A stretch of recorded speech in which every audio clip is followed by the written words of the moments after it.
Shalom, balance, paradise, righteousness, all good day, good night. Back up in the lab, continuing the New Orleans, Louisiana series. And as you can see, I got another legend in the lab with me, the one and only Young Bleed, former No Limit artist, former Camp Life artist, father, brother, artist, everything in between. Welcome to the broadcast, sibling. What do you do?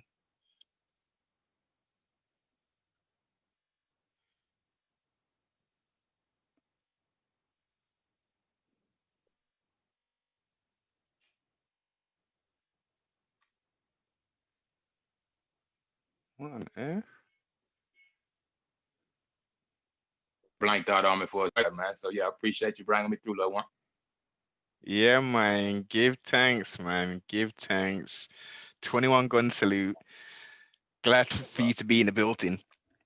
Yes, sir. Many Y'all have are called, but only few answer. that's right. True statement. Absolutely. Yes. Yeah, man. So before we jump in the DeLorean and go back in time, sibling, Huh. how's things, man? How's things in this tumultuous 2020 zombie apocalypse flex? Oh man, in my 46 years of life, this probably been one of the craziest years or the craziest year, man, due to the election, the COVID, and everything else that's going on, from America throughout the world, man. So yeah, we dealing with it. I done had a few family member casualties along the way. You know what I mean? Bless up, you know what I mean? Everybody rest in paradise. But yeah, man, for the 250 plus that we know about, thousands of people that's sick or dying of this COVID, man. Yeah, it's real crazy right now. It's like the new black plague, you know what I mean?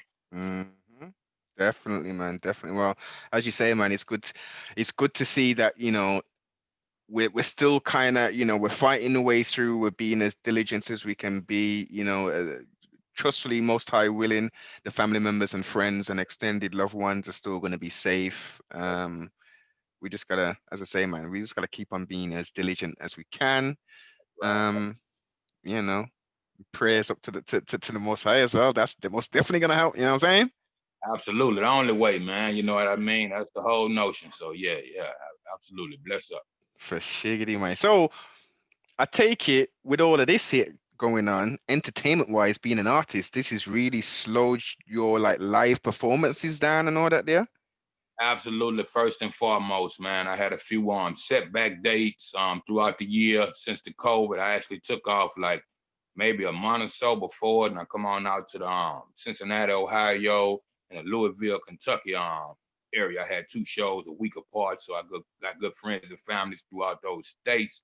So I was able to stay around. And in the midst of that, that hit, man. So I refused to fly back home or anywhere on the plane and the public transportation, here to there. So we kind of trying to get back to it. Some of the clubs and venues are opening up due to the multitude of people. You have to be masked up. So yeah, that's definitely slowed down the road travel. But what I've been busy doing is getting back to being a lab rat, man, working on my project. Numbers of projects. I'm like, I have a label called Trapdoor Entertainment. We about 23 artists plus. You know what I mean? So I've been busy in the studio.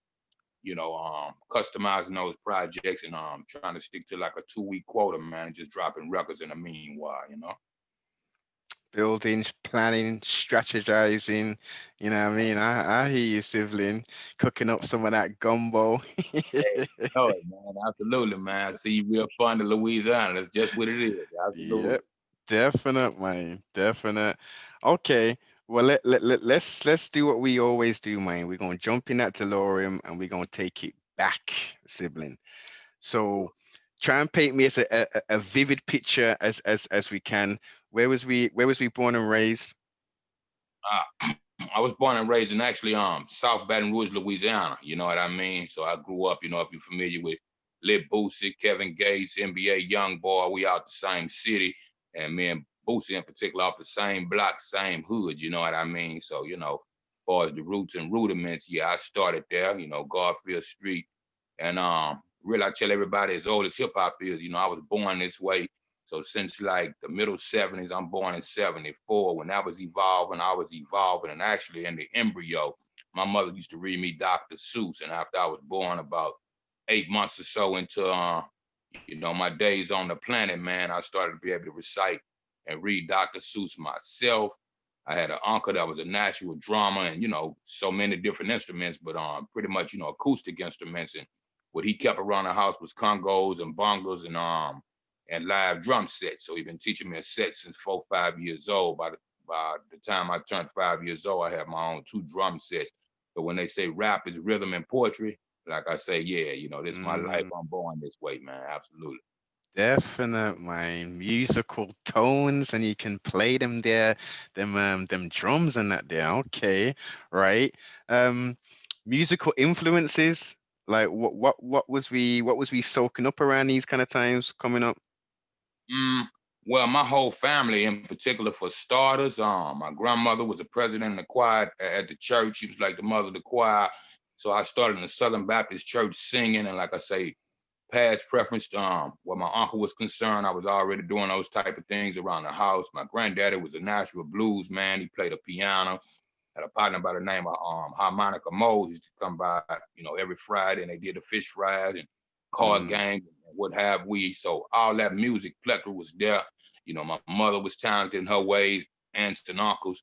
So I kind of gathered it all. And by the time I turned about 9 years old in the fourth grade, I put my pen to the pad and I never looked back. That was like 1983. So 37 plus years for me on a pen and a pad.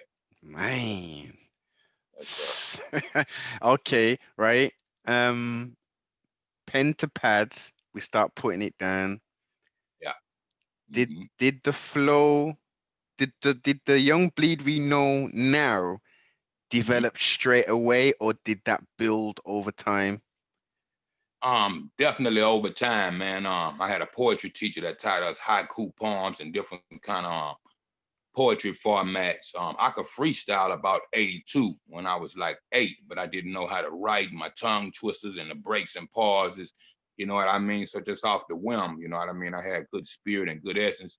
So that kind of combinated itself on the playgrounds and on into middle school and different things. So over the year, I have different names and different ideas of who I wanted to be, and really, I mean, taken from giving a whole lot of credit to the East Coast for starters, and anybody know what I mean about that in those 80s. That was, I always say New York is like the mecca Yep. of hip hop, you know what I mean? And from Jamaica into New York when you know the history.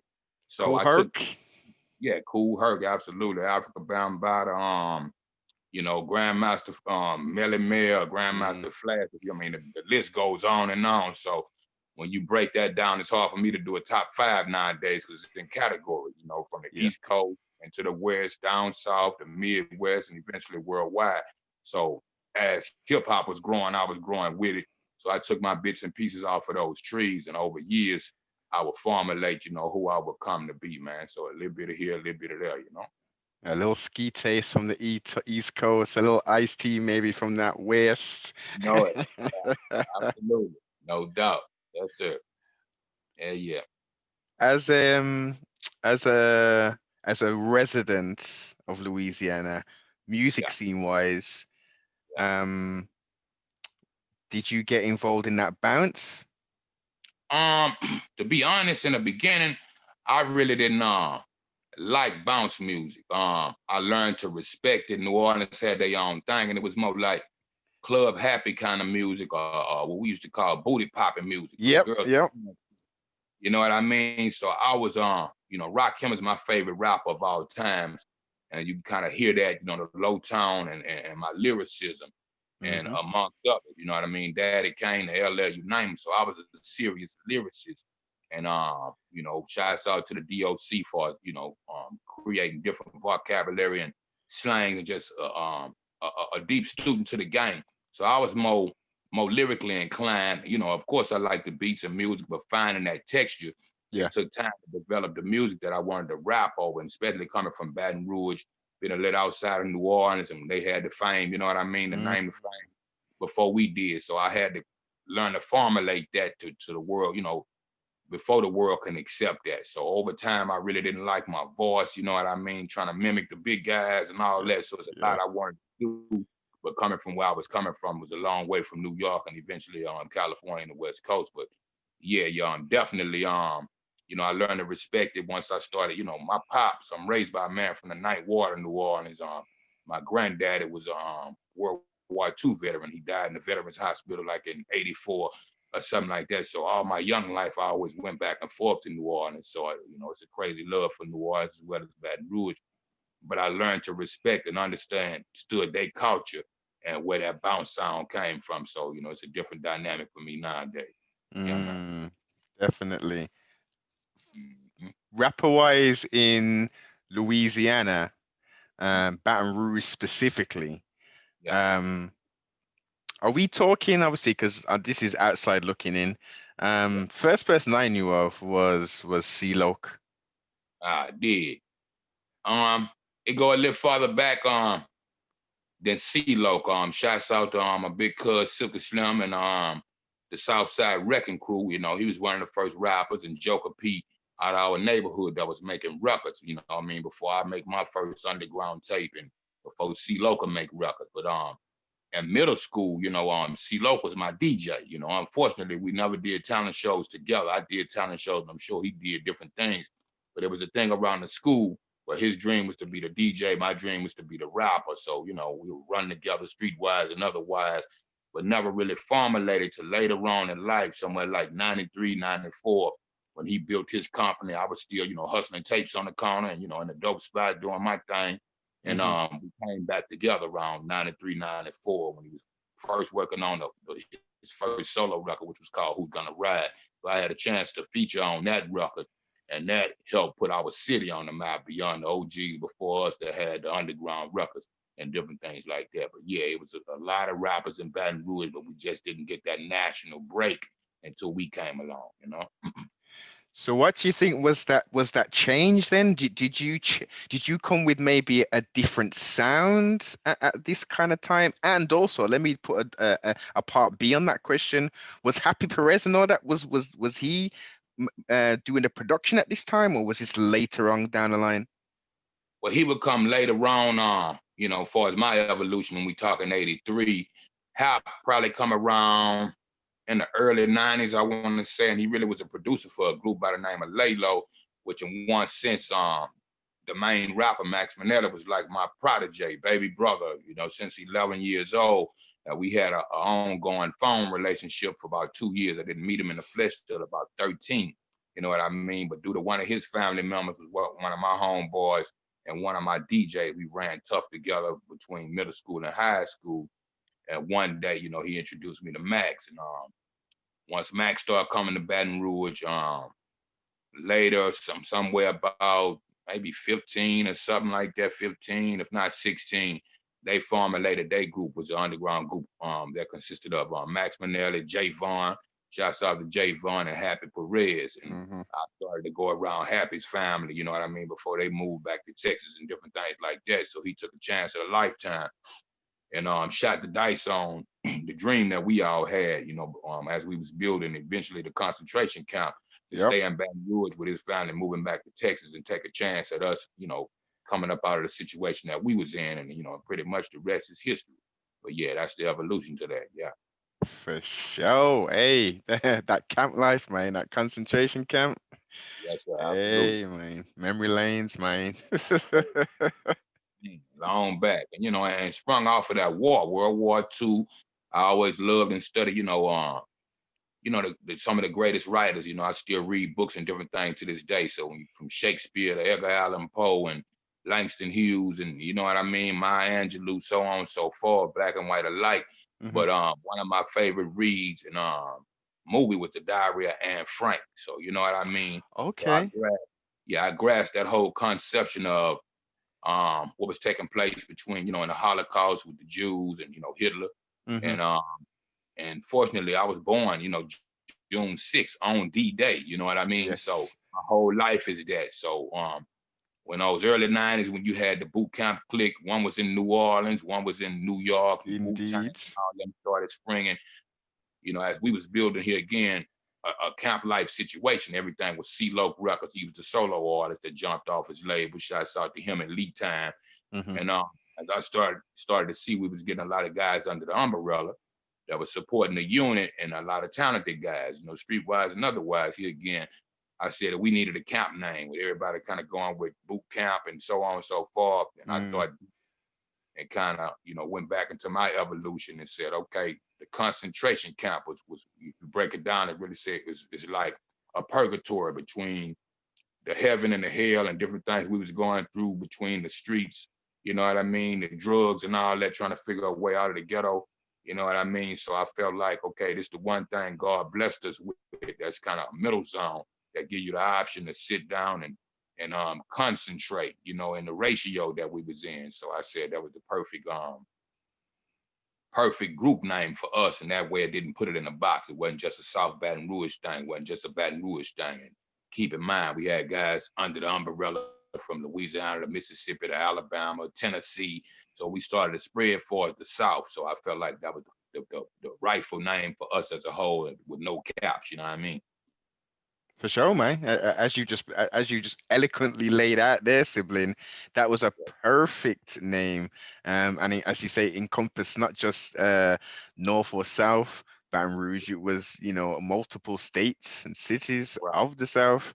Right. I didn't actually, think, Stephen. I thought, now you're saying it, I can actually kind of hear. Okay, yeah, all of them went from down there.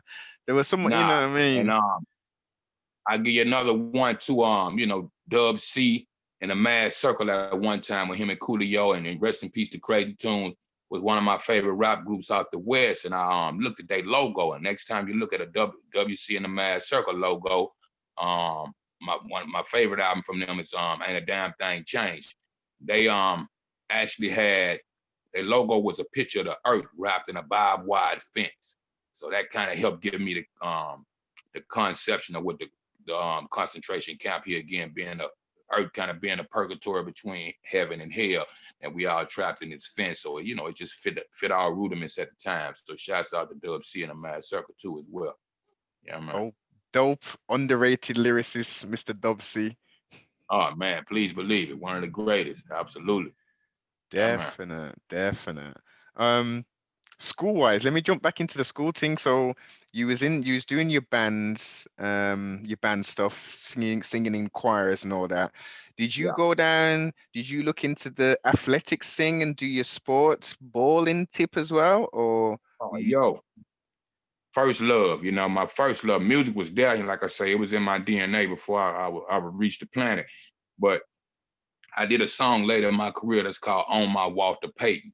Ever since I was a kid, I played a halfback, you know what I mean? I was a smaller guy, so I always get the halfback, running back position. So I really had a dream. Tony Dorsett and Walter Payton and, Eric Dickerson, so on and so forth, with some of my favorite halfbacks, you know what I mean? So I always wanted to break those records, have a 1,000-yard career, run 100 yards, 99 yards since, Tony Dorsett did it. I still remember a Monday Night Football against the Minnesota Vikings, and you could duplicate it, but from the 1 yard line, you can't run 100 yards unless it's on the kickoff return. So my first love, was really to be a running back, and eventually I played a little basketball, got kind of good at it, and started doing that, and a little frequent softball off and on. So those were my main sports, but with football here again being my first love. So I used to say, whatever was working for me by the time I turned 18 or high school wise, that'll be the basis of my life. And I had an alternative, you know what I mean? I dropped out of high school and never felt a grade, but I had a kid on the way. So by 17, I was a high school dad, like Q would say. So, it pushed, I worked day jobs and different things like that. But if the job cycle in Louisiana, you know what I mean? It's backroom money, you know what I mean? It's high school kid money. So to support yourself and the family and all that, of course, it led me into other things due to the conditions that was around us. So that was my whole dream and break to get out of it. But here again, with it not being New York, California, somewhere that rap was acceptable, it was a long way from home. So, God bless the rest. But I started out like anybody else, sports and, academic. Yeah, man. And for Baton Rouge, what are we talking? Is it quite a metropolitan place or is it quite rural? I always say it's kind of country city. It's not so horseback riding. It's a beautiful place. I love it. Ain't no place like home. So I kind of grew up country, backwood, inner city. You see what I'm saying? South Baton Rouge starts right outside the gates of LSU. Like you coming out the red light, and as soon as you pass the red light, you're in the heart of South Baton Rouge on into the downtown. So we was between downtown and LSU was in our backyard. The band practiced on our back street, you know, the student apartments. I was raised so multicultural, you know what I mean? From Italian people in the neighborhood, only some of the stores. A lady lived right next door to us, actually tried to put me in a movie with Burt Reynolds when I was a kid, and that type of thing. And then, you know, Yeah, yeah. African, to you name them. When you looked at the LSU apartments, you could find every nationality of people that just was students or the students are parents that migrated into the country. Yeah, they kids went to school, elementary school, and you know, preschool on up for that matter, man. So yeah, it was a diverse scene. Yeah, man. As y'all say, that was definitely a big pot of gumbo. Mm-hmm. And He melting pot.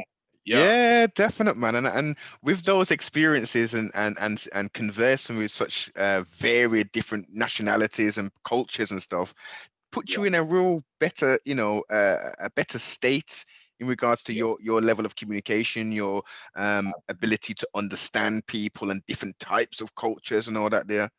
Yes, sir. And love for the world. You know what I mean? I could look back at now my music, and you know, here we is talking from two different countries, not two different cities, towns, or states.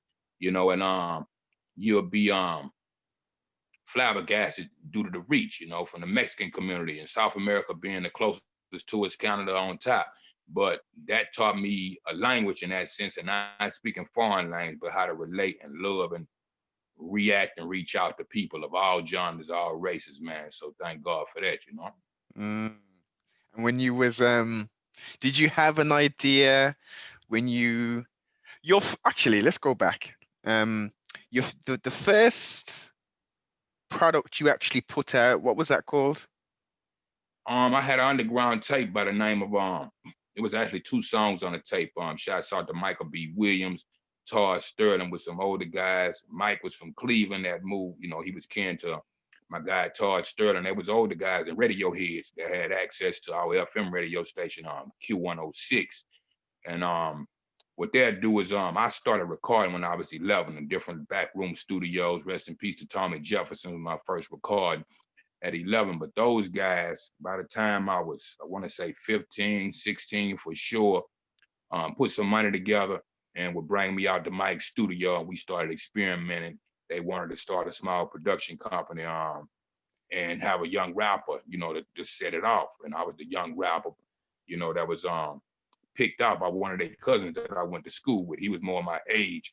So I remember him. I always remember this story. I grew from South Baton Rouge, but it's a east side, you know, east side of Baton Rouge and the east side of a small kind of middle life suburban neighborhood by the name of Mafia, east side and the north side. So my parents went from there to the Gardner Lane district. You know, my mother was looking for, you know, better situation than what we grew up in for South Baton Rouge and shotgun houses and projects, you know, to give a better life for her kids. My step pops come along, and when they got together, they was able to purchase a house on the Mayfair east side of the town. So with that being said, um, my mother lived way in the back, and my guy Steven Sterling was the little brother of Todd, and we went to school together. And Todd reached out to him and said, "Man, we starting this production label, and we looking for a young rap." He said, "Well, I don't know nobody that rap, but hold up, there's this one little dude stay way in the back."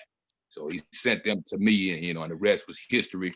So we got together, and they put some monies together, and we did my first tape, which was called Much Love, which was a Barcade sample called You Can't Run Away From My Love. So I did a song in essence to what was going on in my neighborhood, in my environment, and still was saying throughout it all, you know, I'm still giving much love with a flip song, with a song on the flip side of the tape that was called When Dirty Harry Meets Sally, off of the movie Harry Meets Sally. You know what I mean? But due to you know, the leisures of that movie kind of being a more comical, you know, uplifting type of movie, I did the backwards effect. My name at the time was Total Darkness. So what I related it to was having a 22 I called Sally, and just in the Ice-T sense here again, it was a cop killing song. You know what I mean?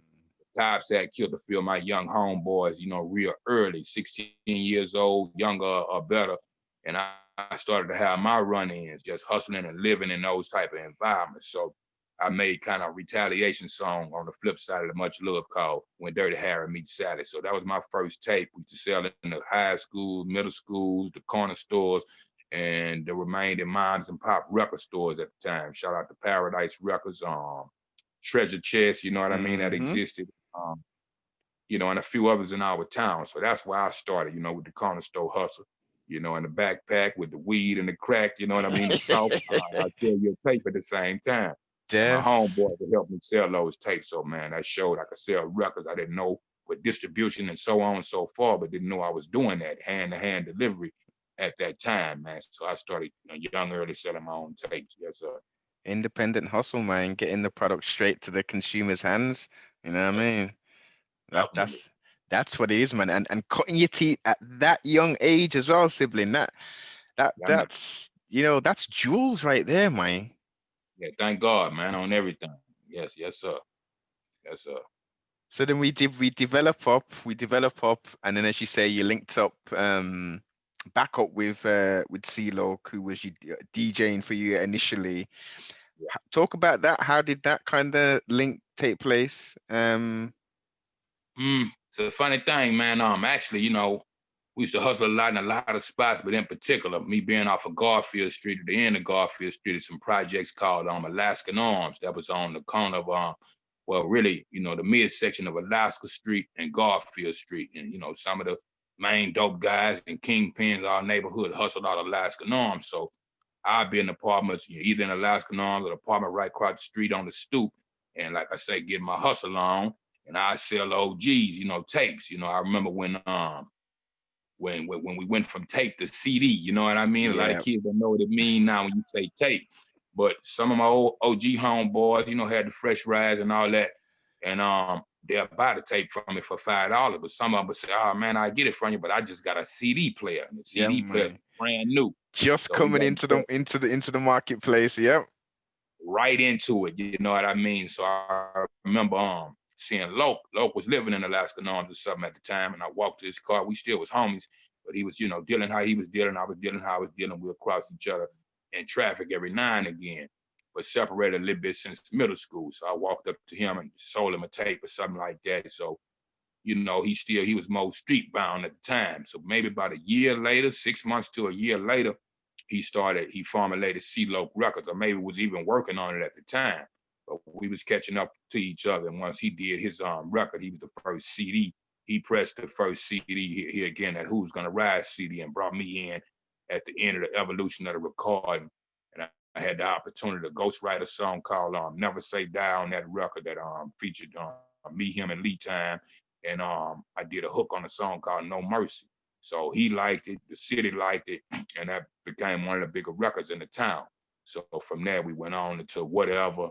Then the next CeeLo solo record was called Whatever, until eventually the first concentration camp, self-titled, what would I call it, compilation, that Mm, all the artists got a chance to brand themselves. And my song on that record was initially called A Fool. You know what I mean? It's the original How You Do That.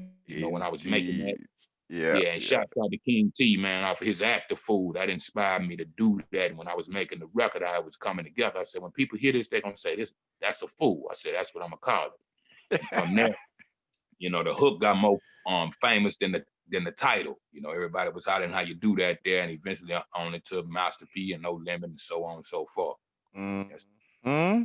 And the production, correct me if I'm wrong, I mean, the, the production wasn't that different when P got hold of it, right? They just kind of did a remix, or did Yes, exactly. Yeah, and you're up on your homework, man. Really, me and Happy Perez produced that track. Whether you want to say I produced it, he co-produced it, or he produced it and I co-produced it, but I always call myself as the producer. That didn't take credit for it because I wanted to see him make it as a producer. Was his whole dream. He used to rap in the beginning, but when I came around and we were street rappers, me, Max Manetta, and Jay Vaughn, then he backed up off the mic and focused on just being a producer. So he had the equipment and different things like that. I had the vision and the idea. And we sat down and put our heads together. That consists of a few samples, old school '80s hip hop drums from I want to say my Uzi Wears a Ton, from Public Enemy, Roxanne with the drum rudiments. And we went on top of it with a Parliament bass line. The song was called One of Those Funky Things off of the Parliament Motor Booty Affair record. Then we sampled a little bit of Earth, Wind and Fire for his Chance and Aretha Franklin throughout and mixed all that together. You know, I also DJ'd when I was a kid and I had DJs. So I had the 2 turntables set up and different things like that so I could mix music. And, especially how the break beats or the breaks in the records, I learned what the old school hip hoppers would do. I splice tapes, and if I needed to write, and I rap battled young and stuff like that. So after school, I'd take a record and record the break part of it, and take 2 tapes and record them back and forth till it was long enough for 16 or really 20 bars at the time. You know what I mean? So I was, into my mechanics and all. That's some real shit right there, sibling. Like, people don't know no about that there, man. Huh? Old school OGs, man. Old school OGs, man. Splicing tapes and shit, sibling. Like, right. And shouts out to all the DJs. You got to keep in mind, a lot of us as kids and project and ghetto kids, families didn't have the money to afford different equipment. I was blessed in one sense that I had musicians in the family, so I could tinker around with a few things, but I'd take bits and pieces and create my own. And, eventually the rest became history. Definitely. So talk a little bit more about the because it seems like it was a whirlwind. Obviously, the C-Dot Records, C-Dot came out with his album that blew up. The Camp Life, the concentration camp came out, and then all of a sudden now I'm like, balls on my word, Young Bleed, No Limit Records. Yeah, right. I always been a solo kid, but I'm the type of guy that could work with anybody and separate and work with myself. It's just what I did. I learned on rainy days to turn those dark gray clouds into beautiful days. So days I couldn't go outside and play as a kid, I learned to sit in a room and meditate and combine my poetry and write skills. And like I say, I battled 3 and 5 guys at a time. So I had to have a fresh rap every day. So I locked myself in bathroom with tape players and rap my rap and learn that. So I know that by break time or lunch time, you know what I mean? Between high school, before high school, from elementary school into middle school and eventually high school. So I was always doing that in my free time. But in that same sense, having that idea and like you say, growing into from that, from C-Loc into Master P and No Limit, I was always working on a solo record.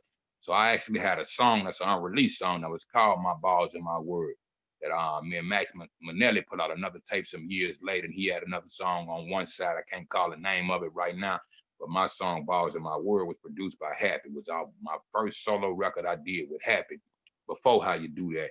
And I said at the time, to have with that title being called Balls and My Word, it just came back to basic essentials. And as a man, when you're born, that's all you had. My pops would tell me, man, if a man don't have a word, he don't have shit. So that was on real morals and standards for me growing up as a child. My pops was a Ninth Ward.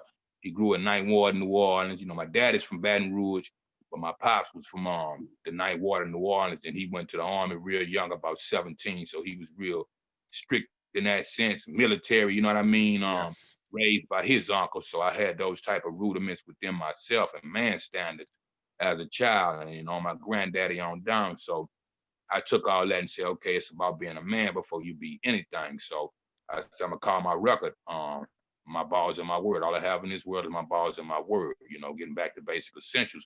But being so close to Texas, Scarface being one of my favorite rappers of all time, I didn't want to step on no toes or do anything disrespectful. And definitely, we come from the no biting rules. So I want to do something on my own.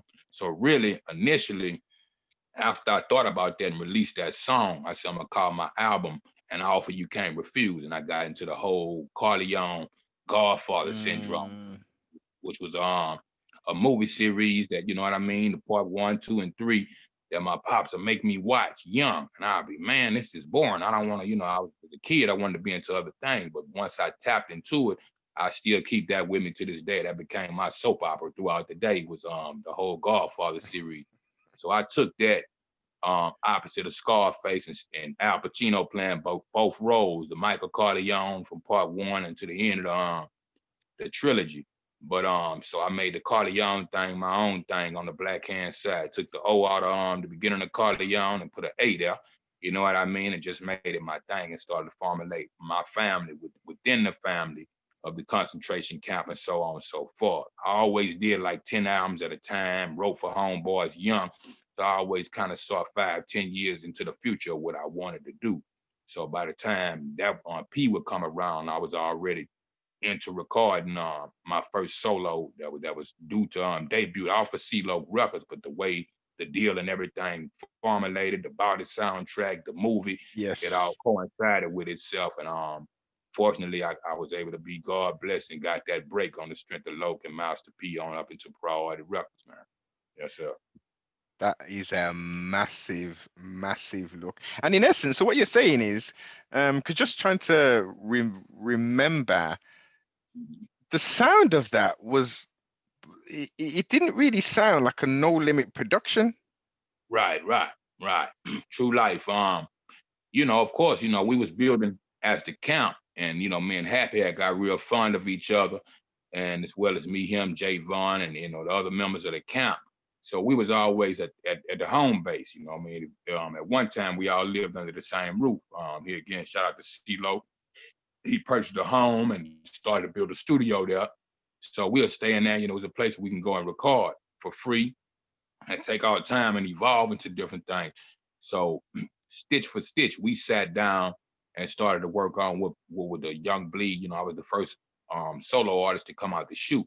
So everybody kind of got behind me and compiled their forces. And we started working on those songs, one song at a time. And really, in retrospect, I turned in like 14 songs to No Limit that didn't feature No Limit artists. I wanted to do a Bonnie and Clyde song with Mia. So, depending on what was taking place between the camp and No Limit, that record never took place. So I finished up my record and turned it in. And by the time, like I said, a deal was on the table, we needed to combine the affiliation. So we substitute at least 3, if not 4 of those songs that's still unreleased records, and added Master P, Fiend, and Mystical to the template. So, that's how it kind of evolved. Yes, sir. So those other tracks that was potentially going to be on there, were they actually released in later releases, or are they still in the vault? They still in the vault, man. If in the vault, you know what I mean. But I got a chance to firsthand work with Beats by the Pound, so I want to say they did 2 to 3 tracks on that record, and the rest was Happy Perez. Yeah, so at least about 85% of that record was Happy Perez. Yeah, listen, Happy is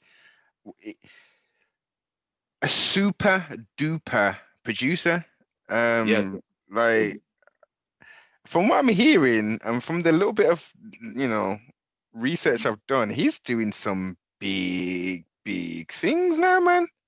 yeah, Grammy nominated. I want to say either between Miguel or Baby Bash, but I know some years back, yeah, they was nominated for a Grammy, and I remember Happy, taking that small step for man, one giant step for mankind. Leap and him being the only, Chicano Mexican that was in our hood, definitely in our city. And I wasn't in a position to really, you know what I mean, harb him or guarantee him anything. I was going with my move. And I had a vision, and by spirituality, I knew one day, God had blessed the game. But the way to take place, I couldn't explain that to you to this day. But Low came around, had a bigger, better hand in the situation, the way he was able to take Hap in. So Hap went out on a whim and stayed out there in Louisiana with us, and to what he grew into now, man, I'm real proud, of what he became, man, just taking that chance, man. So yeah. For So, sure, man. Because didn't he do work with SPM as well when he went back to Texas? yeah. Yeah, free SPM. Yeah, I knew I was forgetting something. But yeah, definitely. He from the same neighborhood as SPM, but he was living in Baton Rouge in his high. Well, not Baton Rouge, really in Irwinville, I want to say, across the river from us, where Max Manelli and them came from, a little country town called Irwinville. So they all, they went to the same high school, something together, and they formulated here again the group Laylo. And as they came into Baton Rouge and half family moved into Baton Rouge, yeah, you know what I mean. They moved back to Houston, and where SPM is from. Then eventually he moved back after the success and different things, and we was able to financially support each other or support Mm. ourselves. And he, took that trip back home and kept doing what he was doing and became super phenomenal beyond, me, myself, and the Barz of my world record. So here again, shouts out to him. Yeah, man. For sure. I think it's Hillwood is Hillwood, Texas. I'm sure that's where SPM's them from. Okay, dig, right on. Yes, Yeah, sir. man. Okay, okay. So I take it based upon what was going on. We got to give tip the hat to Percy Miller, aka Master P, with his excellent marketing in regards to the Unbound Tip movie, banned in Yeah, all theaters and all that. Yeah, I mean the right on. marketing was excellent, man. You know what I Yeah, mean? mean machine. That was a mean machine right there. Yeah, take a few pages out of P book for what I'm doing nowadays. I learned from the best of them, man, how to put out these records. And it's all about marketing, promoting, and advertising. When I first come in the game, I still remember Dave Weiner. Shouts out to Dave Weiner, was at Prior and eventually became vice president of Strange Music. Shouts out to Tech and Travis, those guys. But he told me getting off the plane. He introduced me to California in that sense and picked me up from the airport. And the sense was like, to me, I always call him the Rick Rubin of the West Coast. You know what I mean? Dave Weiner. So Dave was like, "Hey man, this is 90. This game is 90% business and 10% talent." So I felt discredited and shut down as an artist. Like that's how much y'all love and support the rappers. But I had to recognize what the business was. You can be the best whoever you want to be in your back room, but if your mother don't know it, the neighbors don't know it, it's not on the flyer. You know what I mean? And nowadays on the internet, yeah, it's out of sight, out of mind. So I respected the golden rule: 90% business, 10% talent, man. So yeah, definitely. Gotta mix it up, man. You gotta mix it up. Yes, sir. So you have had a pretty deep musical career. Yes, sir. Um, see, and you know what I should have done for the intro, because I should have added some more of these labels, man. Because you was on Yeah. Strange as well, right? Strange, West Coast Mafia, Bodyhead. Shouts out to Roy Jones and my big brother Sebo Lokester, man, out the Sacktown area, man, California. So Mm, yeah, I had a blessed evolution, man. It comes with its perks and it also comes with its breaks, man. If you're hanging there long enough, like George Clinton would say, funk becomes its own reward. So I've been able to make successful records on all those plateaus, and I appreciate all those guys, throwing me a line in my hard times and keeping me in it to win it, man. So yeah, definitely.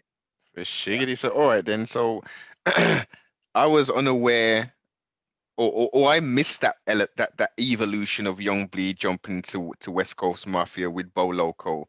So Yes, sir. paint that picture, sibling. How on earth did we go from Louisiana, Right. Baton Rouge, and now with the mob figure himself? Yes, sir. Well, really, man, the whole California evolution, you know what I mean? I call it California christening. I signed the Priority Records in 1997, the June, 3 months after, Big was assassinated in that sense. In California and getting off the plane, coming from LAX and riding up Rodeo. Dave pointed out, the red light in the block we passed. That's right where they killed Big. So I was extremely paranoid. I was a 22-year-old kid trying to get my feet on the ground and looking at coming from Louisiana and, different places in the South, but I had never been to the West Coast. I had family members alike and all that type of thing. But with the gang evolution of what was going on in the 80s, my mother used to keep me away from California. You Yeah. know what I mean? So it took me to get grown to go on my own. So about 22 years old, I signed 3 months around the corner from where Big was murdered. I was signing to Priority Records, keeping in mind the home of Easy E and NWA. So it was all in my face, and at one time. But with California taken to me like that, then I was a fan favorite, for years, even in after the fold of Priority Records, I want to say in 2001. So I hadn't been out that way in a while. And I get a call one day. Well, really before then, I had a studio session. And shouts out to I used to be manager. Uncle Polly was my boyhood friend and family ever since Little League baseball. And I lived on Garfield Street. The street in front of Garfield Street was Granton Street. So we grew in the same neighborhood in the community, knew each other since elementary school. And he would later on become the manager of the concentration camp, then me personally for years and so on and so forth. But he come to me one time in the session with a Murder Dog magazine, a picture of Yuck Mouth and Sebo standing back to back, talking about the Thug Lord Dog album. Lords, yes, Yeah, yes. absolutely. So I believe whoever was interviewing Bo asked him, which was some of the artists that he would like to work with. And my name came up in those few MCs, you know what I mean? So I said, shit, Bolo. And I love the Gas Chamber and everything he Yep. did. We drank the Crazy Horse and the Old English mixed with orange juice on our block, on mamas, you know what I mean? Out of coolers at the house party. So, but off the Sebo record, Liquor Store is one of my favorite records from Sebo. So, of course, yeah, I love to connect with Sebo and do some things. So I told Paul immediately, find Sebo people and make that happen. Yep. At the time, he was doing a little prison time, so I couldn't talk to him directly. And one day I was in the parking lot of some apartments, what we call those houses, man, double doors. But anyway, I get a phone call, you know what I mean? And my wife at the time come out and say, hey, Sebo on the phone. And I was like, you bullshit. I know Sebo on the phone. I go in the house and, Sebo was on the phone. And I think he called his girl from the pen and did a three-way call and we talked. And he gave me so much good game and said once he touched down and eventually we'll meet each other in life. And maybe that year was either 2004. I want to say it was 2004. I eventually, you know what I mean, moved around a few places, but I headed to Texas to go to Dallas for different reasons and really just to tap into the market. And it was, if I was selling 10,000 records in my prime in H-Town, I was selling 20,000 in Dallas. You know what I mean? I had passed through Dallas on a tour. And shouts out to Lava House, OG Lou and all the folks, Free Man to Go, you know what I mean? The guy that started the Ratchet movement and all that come out of Shreveport. Between us and Trill Entertainment, shouts out to Turk and Mayor and, Boosie and Webby for that matter. It was all kind of running together and collectivizing on ideas, how to put projects together. And they'll have me come back and forth to Dallas. Stay a week, come back home, stay a week. And I got real fun to Dallas and saw how much love and support that I was getting out of Dallas. So I said, well, you know what I'm gonna do? I'm gonna move to Dallas for about 6 months, at least test the water and see what it do. Unfortunately, I know it so well because I caught a case on November 4th, 2004, in where was I? Louisville, Texas.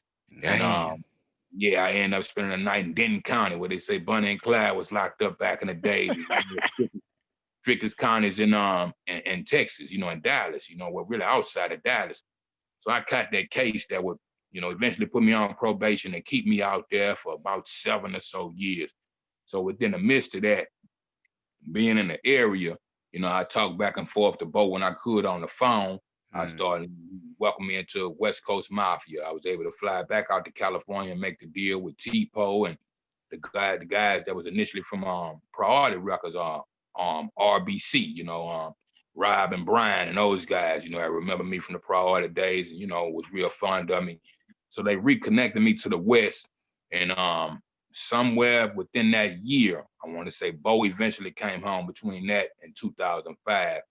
And I never forget, right before Hurricane Katrina, they drove a whole blue-colored, Crip-colored bus, no posters, all the way from California, was heading to Miami, on up from Miami to New York. So I want to say they even drove in that storm. They had to, get right past it.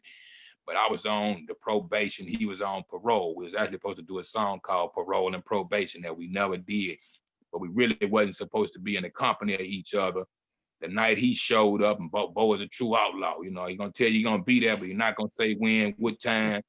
Next time you know it, hey, man, I'm down the street. So I'm like, shit, I'm coming from a club where big as Dallas was, trying to figure where he was. So they pulled that bus over and they waited on the side of the highway for me, side of a hotel or something right outside the highway. And I kept trying to figure and getting lost, you know what I mean? Shouts out to my guy, Old Man, was one of the Cardiani gang members that unfortunately passed away a few years ago with cancer. And it was a phenomenal artist. We got some records that he left in the past that I want to release sometime this year to give the world a chance to hear what we knew about Old Man. But He Mm. happened to be with me, and he was a West Dallas native, so he guided me through where Bo and them was, and Bo hit me one last time and said, "We can't wait that long, bro. I'm finna drive off." And by the grace of God, we pulled up right when the bus was taking off, and they stopped the bus, jumped out, him and Lit Psycho, and those guys from the West Coast Mafia gang, and jumped out and did a DVD, shot the shit for a second, and they mashed off. And we was like, yo, let's go. I was like, I got the wifey and kids across town, and I got the car, so I got to take the car back. I'm not situated like that. So I ended up not being able to go on that tour. That was our first Damn.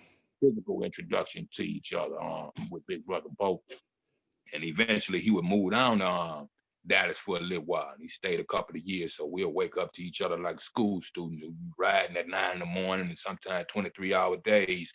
We wouldn't come back going to Louisiana. So every day was our routine. We get up, go get us something to smoke, something to eat, and we'll go section off in the studio. I didn't know Bo was as intelligent as he was as far as engineering and recording music. So all we needed was just, you know what I mean, a studio spot. Me and him could be in the studio and we'll make records, you know what I mean? Wear ourselves out that day, he'll go back home, Making that shots. magic.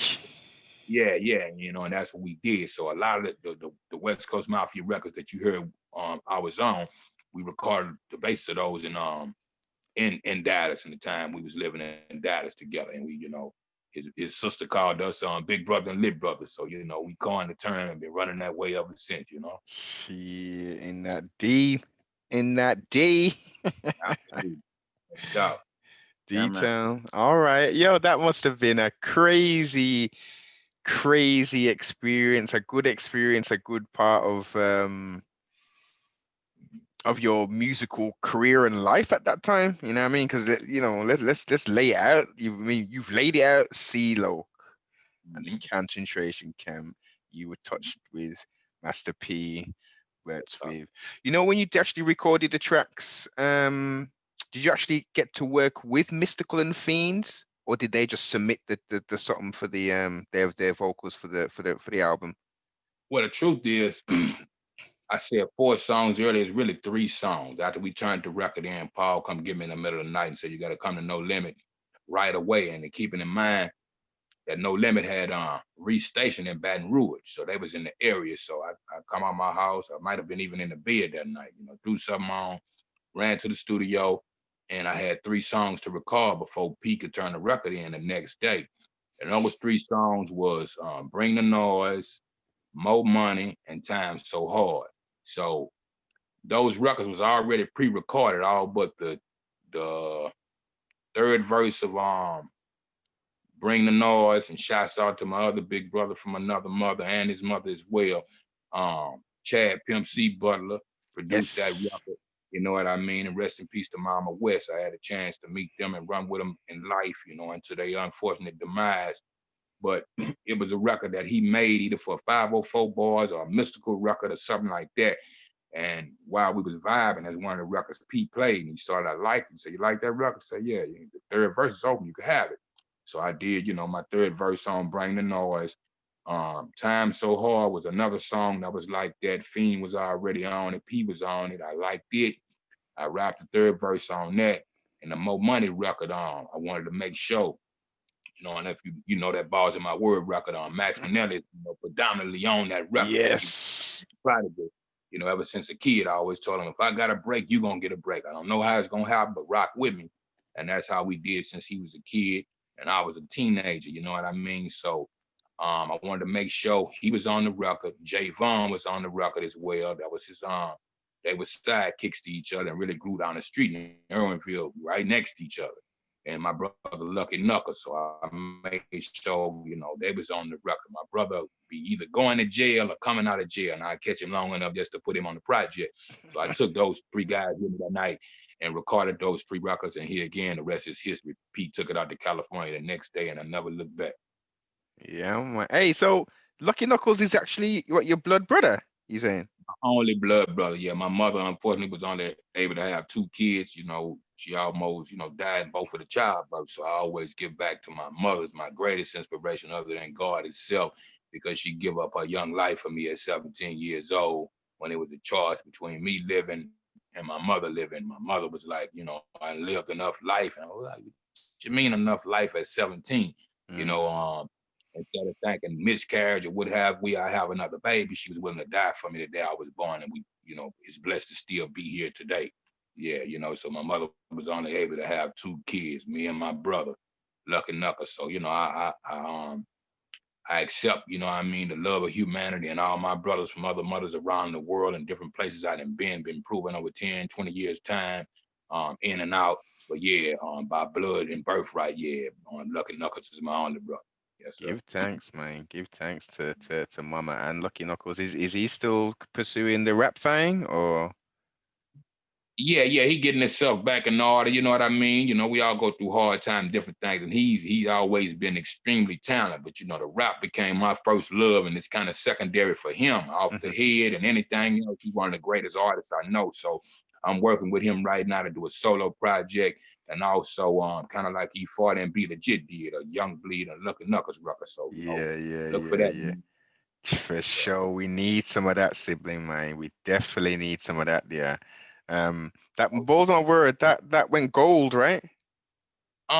You At know, some least. people say platinum at a very. I mean, you keep in mind we talking come this January to be 24 years since that record been out. So if I Oh, went gold in 3 weeks, the first three yeah. weeks it was gold. So due to all the discrepancies of the business and you know what I mean, the pulling of the records and different things like that, it being available and not available, you know what I mean? And like we were speaking earlier, I know over there, you know, it didn't quadruple the profits, you know, when you talk in Yes. Europe, England, and so on and so forth. So Hey.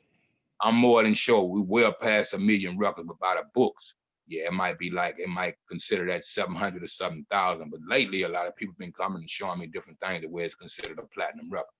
Uh, and even, yeah, man, most definitely. And as you've highlighted, sibling, we were paying top flipping dollar for them no limit releases and anything coming out of the South, man. Anything going to the ground, you're Yeah. talking, you know, 18 pounds upwards, you know what I mean? And we're Mm. talking 90s. That's 3 times the exchange rate, you know what I mean? We were spending a E- pretty penny, man, to keep up on this real shit, man. You wasn't Oh like yeah, going to HMV, right? And getting yeah, your mainstream hip hop for like 8.99 for an album. yeah. Paying I done triple the saw stuff like $200 and $300 for all those records. Yeah, they say like y'all like the new '90s, or Yep. y'all might be advanced past us in so many other ways. But they say when it comes to the music, like how you say it's like an underground capital, and y'all keep us preserved. Kind of like when you're looking at the movie Cadillac Records, and you know everybody look at Muddy Waters and those old blues Mm. guys like they were washed up in the States, but it started all over in England, you know what I mean? So it's the same thing for us OGs over here, and we appreciate that coming from America. Give thanks, man. Give thanks. Well, listen, y'all put it out there, man. Y'all made some, and I always like to bring this shit up, man. Yo, I could close my eyes and put on an album, and you're taking me places, sibling. You know what I'm talking man, about? look, life travel, man, universal travel, and the universal language, man. And here again, music is timeless. So I always say this for people that hadn't heard a record, it might be older me and you, it's brand new to that new consumer that never heard it. And if it's that vivid and graphic, it's gonna always take you on a cosmic journey, man. That's what it's supposed to do. That's 100. And the power, and also to highlight the power of music as well. You know what I mean? It just you can hear one or two notes, and it's literally you're in the DeLorean and you're back at the time when you very first heard that, or the time when you was dancing with your loved one, or you was in the club and you first heard that drop, and it's like it just instantly takes you there. yeah, like they say, soundtrack to the street, a soundtrack to our life. And you know, outside of myself, I could listen to an Easy E record or anything now. What we didn't understand at the time, we'll go with it and kind of make up a word if you don't understand the word. But it like it get more vivid in time and more clear. You know what I mean? So yeah, here again, timeless music, man. Yes, sir. For sure, for sure. So, what are we doing? Actually, I'll be remiss if I didn't touch on this before we move on. I'd be remiss if I didn't touch on the strange music chapter. Absolutely. Here again, that's in the same family circle. I was in a not necessarily a breaking point, but we was trying to decide what direction Sibo was going with West Coast Mafia and where I stood in that outfit. And just was in that break period, I had a friend of mine by the name of Chauncey Clyde out in the Kansas City, Missouri area that I had been making records with, and he had been bringing me out there for years for as a promoter and an artist as well as himself.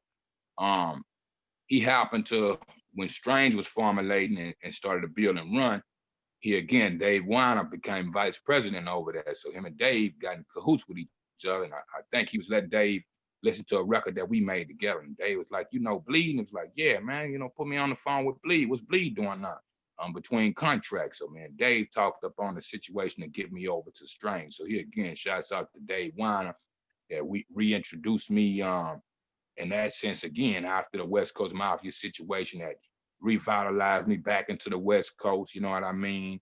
And into the Midwest for that matter. So yeah, on the strength of Dave Weiner, he worked me out a situation to get me over at Strange on the strength of Travis and Tech Nine. And we ran together for maybe about 2 years or so. Then that came to an end, but I enjoyed it while it lasted, man. So shouts out. Yes, sir. And what was it like working with Tech9, the lyrical genius? Man, phenomenal. When I first went to the compound, they had, it's a certain section, the way they merch section, it looks like a Foot Locker warehouse. You know what I mean? So I dug their independent game and where they stood at that time in the industry, and it was like an in-between lane. Well, I used to get it like that. They say Tech was too black for MTV and too white for BET. So he found the middle lane that worked for itself. And I had an opportunity to tour with those guys in 2011 and get back across the country on about 2.5 months. We did everything. Well, I started off my tour when the Preserve record came out, was only scheduled to run for 2 weeks from Mississippi, Louisiana into Texas. But shouts out to what's my guy name? Cross-Eyed Joe, you know what I mean? Good friend of mine, was a marketing guy, and he came down to the South and, checked me out himself, put me in a Sprinter van, and we started to ride. And my re-upbringing was so phenomenal in the South, he started to report back to Strange what was taking place and, how I was how the people was, dedicated for supporting me still, up and down throughout my career. So Travis like, get him up here now. We cut that tour short. And so happened, one of the guys that was supposed to ride with him throughout the tour, I believe got sick or something took place. So it was a question if I didn't have anything going on, would I like to ride the rest of the tour? And of course I did. So that led me back, from Kansas City into Utah and into the West and, places like Montana. I had been once or twice, but I was able to get back to Montana, Seattle, Washington, Boise, Idaho, places I had never been that put me in different areas and different markets hands-on. So every time I got there, some of those guys from Strange, the Juggalos and what have we, were No Limit fans. So they took to me like that. So, I was kind of like, what I say, a Black Beatle or Jimi Hendrix all over again. Strange places. So I enjoyed myself, had a good time. I appreciate the people receiving me. And like I say, I rode the wave while it lasted. That's up.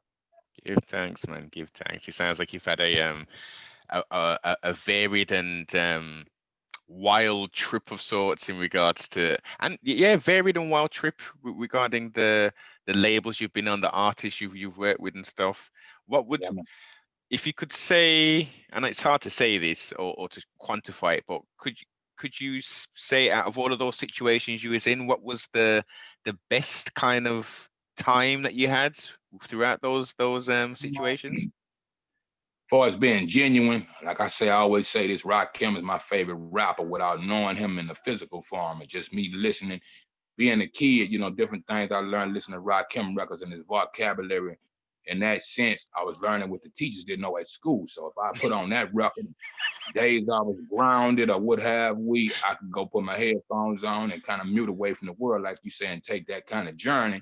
And I could hear things that wasn't mentioned in the South and different things that made me want to pick up a dictionary to understand what he was talking about.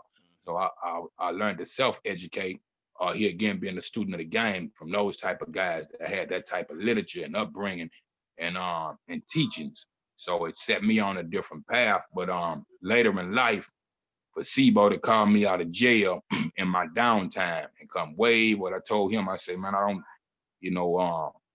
don't fuck with you, more or less. with you just being SIBO. I appreciate you being a guy from North California, but my evolution was in LA, Sunset and Priority Records. And you look way down low and recognize me in my time of need, and you came in this South to get me. So SIBO became my favorite rapper and favorite person that I worked with hands-on that was real patient. And it wasn't a rush, you know, I used to go in No Limit, and it was like a Muslim classroom. Everybody was fighting to get on one record and that fast. So you could understand how fast, you know, Yeah. what it was like with Pete putting out those records that fast. But me and Bo waking up to each other every day, we could take our time, be in the streets, go to the clubs, do everything that you're supposed to do top to bottom, and still make phenomenal records at that time. So he became my favorite person and rapper for his the streets and the industry, just taking his time out with me and guiding me and being, you know, OG and big brother in the game long before me and showing me here again the independent game and revitalizing myself. So yeah, I have to say SIBO. Salute, man. Salute to SIBO for being the man that is and seeing what the vision and giving you the opportunity and you creating those relationships and building those bonds, man. Absolutely, no doubt. Yeah, man. Definitely got to dig into the crates, man, and listen to some of that bow and and bleed. Please do. Yeah, if you don't, you're missing the treat, man. But yeah, phenomenal records and just his whole plethora and catalog as a whole. You know what I mean? He was an open book to me. Where he was able, hey, take any record you want from me. Don't worry about the sample problem. Whatever idea, he just gave me his whole template. And I had a certain freedom to where I could do whatever I wanted to do and enjoy myself at the same time, you know? Mhm. So that brings us nicely to the present, man, to the 2020, to the here and now. Like, what's Yes, the sir. deals nada, man? What we doing, sibling? We're on this independent grind, I take it. Yeah, absolutely. Revitalizing my company. I started if I signed with Technum somewhere around 2010, 2011, I started my label Trapdoor Entertainment. Around that time. Really, I did a co-op deal. I didn't really officially sign with Strange, so it was like a half and half deal. It was a nice situation for me, and it was able to it enabled me more or less to here again start my another company, which was my second, but really third record company. My first company was Criminal Records, which didn't really rightfully get off the ground, so I sabotaged it in the beginning and started a label called Detention Home Entertainment. Me and Uncle Paulie, that was my manager at the time, and we ran with that for some years and on up until getting back to Strange. You know, once me and Paul for a second parted ways, I started a whole label, a new label called Trapdoor Entertainment. That he again been official since 2010. So what I'm doing right now, revitalizing that over the last few years, I've been putting out independent records through digital distributors, and as well as having being blessed to have 23 or better artists right now. So rebranding myself and my label and my label mates is my whole thing going into the 2021, keeping in mind November 6th, I just released an EP by the name of Signs and Wonders that's based on these times with the COVID and so on and so forth. It was chopped and screwed by OG Run C out there in Whoa, whoa, H-Town. I whoa, whoa, appreciate whoa, that. whoa, whoa, sibling. Oh, Let's yeah. rewind this here, man. So we got EP out, right? And not only we got EP out, but we chopped and screwed it by the legendary OG Run C Wrecking Yard and Switch Yards. Definitely, definitely. And he didn't came aboard with me. Ron C's my DJ now, so y'all look forward to that going into the next year. You know what I mean? As everything opened back up and we're on the road, gotta bring Ron C along with me and really give it that old school hip hop, 2 turntables and a microphone in a southern way. So shouts out to the OG, man. I appreciate him coming through for me like he always did. We had a good repertoire with us over years especially when I lived in Texas. And, a lot of my family and natives is out of Houston. I've been going to Houston since a baby. So, aunts and uncles and my grandmother, is buried out that way. And, all my cousins. So I always was back and forth in that world. But, Houston was kind of like his own thing. You either in or you out. And I was always received the same way out there. So shouts out again, OG Ron C. He, made a initiative to to Chop and Screw Balls of My Word years ago, but we never finished the project. So I reached back at him once I did this record. Shouts out to my guys, Team Insomniac, Chucky Work Clothes, Grind Music, and Chop at the Chop Shop out of Indiana that pitched me an idea of doing an EP within the last few months. And then he again, the start date to it was November 6th. So we put that out. And from that, he again building the company in the same sense. Shouts out to the guys at Big Weight Entertainment out from Monroe, Louisiana. Big D, Free Big D. He's doing a bid, but he's the CEO of the company. And when they was branded, he had an artist by the name of Freeze, and we are good friends, a family over the years. And he wanted to brand and christen him with me backing him. So we put out a phenomenal record that's called Off the Curb that I just released last Friday. I forget what the date was last Friday, but that just came out within a 2-week span of my EP. And 20th. That was the 20th. Okay, yeah, you're right. Okay. So what I'm trying to keep up is, taking the page here again out of P book, keep the records coming. It's a lot of guys that's working. I don't have to hold their hands and stand over nobody's shoulders. So next Friday, which would be the 4th, we're releasing my first group called the Younger Gang. So, keep in mind, within the, each month I'm trying to put out at least 2 projects as well as the work is coming. You know what I mean? Especially where everybody's attention span is now. Back then, you know what I mean? People that was die hard, No Limit fans picked up everything, but then it got to the, we didn't have the internet and everything at the time. So now the kids is, it's something popping today, something popping tomorrow. So as soon as we can get the work in, we putting it out, man. So that's my whole thing, keeping up with that method to the madness. Going into the 2020, 2021, with a plethora of artists on the way. The Signs and Wonders EP is actually a prequel to an album that I'm doing called There Is a God that I'm gonna release sometime in February. So we working over here, man, keeping it going. Sibling, just from what the titles of these albums you're talking about, like I'm really interested to peep that there. I will make sure in the description there'll be a link to that EP, to the Spotify, to Young Bleeds. Throw out your socials. Actually, that'd be a good time. How can the siblings and the listeners get a hold of you, mate? Okay, on the Facebook, man, y'all go to the Young Bleed fan page. It's active every day. On Twitter, it's at Real Young Bleed.